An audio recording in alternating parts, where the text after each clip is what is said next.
What's up, guys? Welcome to the Chess Giant. This is Solomon Erdell covering the sixth and final game of the 1997 match between Garry Kasparov and Deep Blue. The match was filled with controversy, and we actually made a video on that, so I'll leave that in the description below. But it all led to this, in which Kasparov played arguably the worst game of his life. I honestly feel bad for him and how he was treated by both IBM and the Deep Blue team.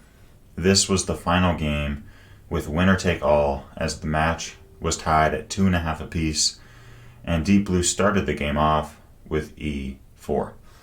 Here Kasparov continued with c6, the Caro-Kann, and now we see d4, d5, knight c3. Kasparov took the pawn on e4 and then played knight d7. Here Deep Blue played a very nice move with knight g5. Now, at least when I first saw this game, I was wondering, wait, why can't Kasparov just play h6 and kick this knight off of g5? Well, the problem with h6 is now knight e6 is an option for white.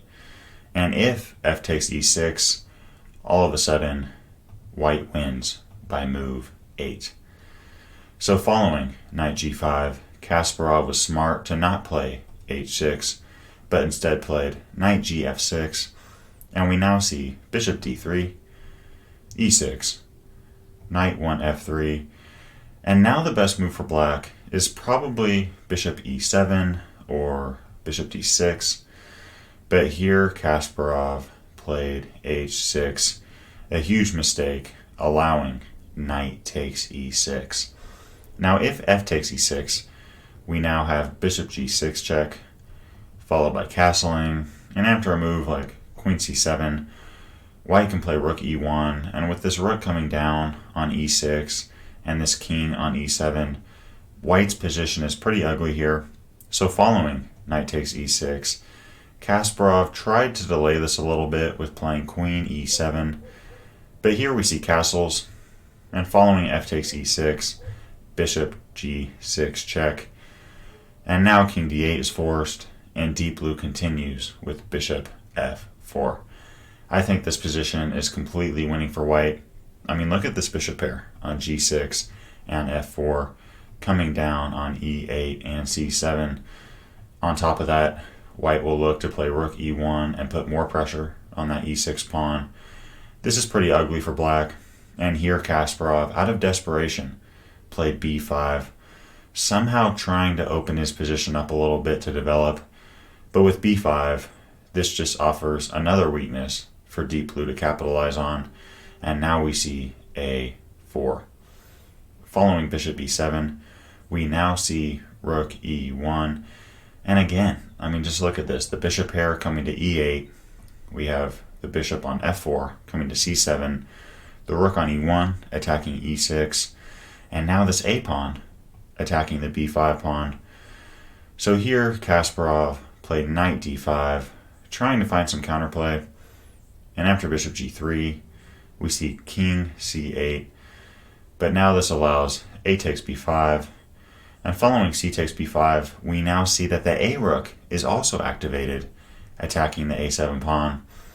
Here Deep Blue went to queen d3, and following bishop c6, Deep Blue played a very nice move with bishop f5.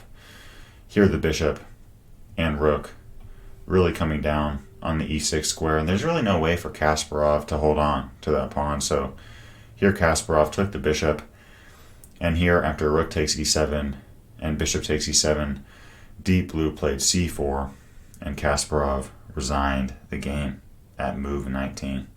So guys, there you have it, the game in which a computer beat a world chess champion in tournament format, or so the record says. It was far from a square match, and there was a ton of controversy, even to the point that IBM put guards around the room to protect the computer. Again, I'll leave that video in the description below. I personally think Kasparov was treated unfairly, and I believe the Deep Blue team definitely could have cheated. What do you think? Did IBM and the Deep Blue team cheat, or was it all fair play from start to finish?